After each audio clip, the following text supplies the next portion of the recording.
Hello everybody, now we have reached to 9th week.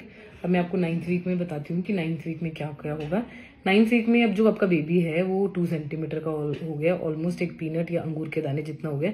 अब उसकी क्या मसल डेवलपमेंट भी शुरू हो चुकी है, तो बेबी क्या मूव करने लगे, लेकिन वो भी फील नहीं होगा।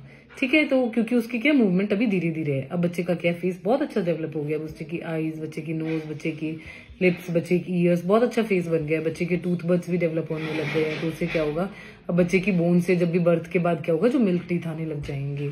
तो और उसके बाद क्या, जितनी बच्चे की एसेंशियल ऑर्गन से लीवर, हार्ट, किडनी, ये सब बच्चे के बन चुके हैं।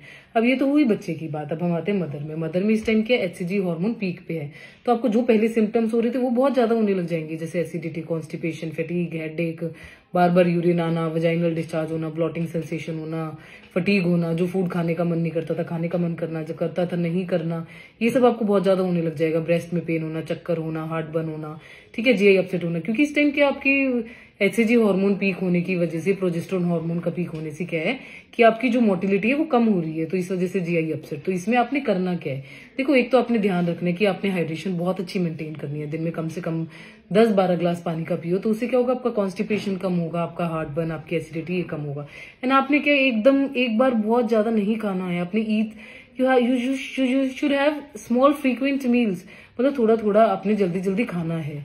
तो उससे क्या होगा, जो आपके ये हार्मोनल ब्लोटिंग हो रही है ये सब भी आपकी कम होगी। इस टाइम आपको हार्मोनल ब्लोटिंग बहुत ज्यादा हो रही है, तो आपने क्या करना है, अब now you have to order loose fitting cloth for you. आपकी ब्रेस्ट में टेंडरनेस, ब्रेस्ट हैवी, तो you can order maternity bras too. ठीक है, आपको गर्म खाना नहीं खाना है, आपको खाना खाते ही सोना नहीं है, खाना खाने के बाद थोड़ी देर वॉक करना है। आपको ब्रेकफास्ट में आप लाइट डाइट की कोशिश कीजिए, जैसे बिस्किट ले लिए, चपाती लेना है ना। आपको ऑयली स्पाइसी फूड नहीं खाना है, खाना ज्यादा गर्म नहीं खाना है, खाना ठंडा होने के बाद ही खाना है। ठीक है, आपको उसमें क्या करना है, अब आपको मतलब थकावट बहुत ज्यादा महसूस हो रही है, तो आपको क्या, अब आप आफ्टरनून में सोने की कोशिश कीजिए। ठीक है, जब भी आप मतलब आफ्टरनून में 2 घंटे तो आपको सोना ही है। उसके अलावा भी अगर आप 2 घंटे मतलब कुछ काम कर रहे हैं तो आधे घंटे बैठ जाइए, है ना। तो ये सब चीजें अब आपको फॉलो करनी है। तो और इसके और ज्यादा जानने के लिए आप मुझे फॉलो करते रहिए। Thank you.